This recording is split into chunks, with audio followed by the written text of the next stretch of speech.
بسم الله. انت يا هاني، ايه خضتني في ايه؟ اللي حصل النهارده الظهر دوت؟ ايه اللي حصل يا عبدو في ايه؟ بدخلت ابن خالتك هنا ليه؟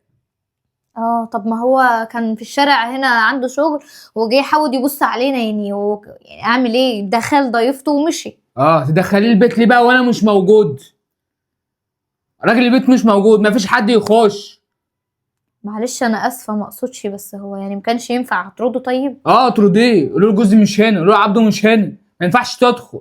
انت بتهزر يعني؟ اه ما ينفعش يا عبدو ان انا اطرده، لا هقول له. تطرديه. لو ابوكي موجود كان هيقول لك نفس الكلام.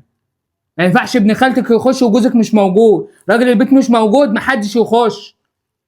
قال لي جاي اسلم على عبده، جاي اسلم على الجن الازرق، ما يخشش. طب ما انت عارف ان باسم ابن خالتي محترم، يعني هو يعني في ايه؟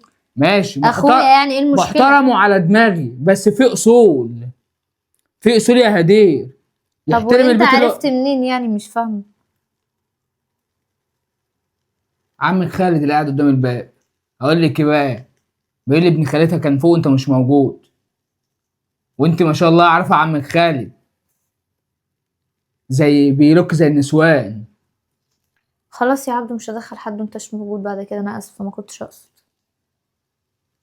هدير الحركه دي ما تتكررش تاني يا هدير. حاضر يا عبدو، ما كنتش اقصد والله. م. انا لو اعرف ان هيحصل لي مشكله انا مش هتكلم. بس على فكره، هو جه يا دوبك، ما قعدش 10 دقايق على بعضه ومشي. حتى لو دقيقتين او دقيقه، في اصول يا هدير واحنا متربيين عليها.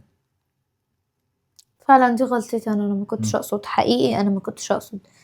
يعني انا بس يعني ما كانش ينفع طبعا، هو جاي يبص علينا هطرده من قدام البيت واقول له لا وبتاع. فده بس اللي عملني، لان هو خبط على بابي، يعني هقول له معلش ما ينفعش تخش.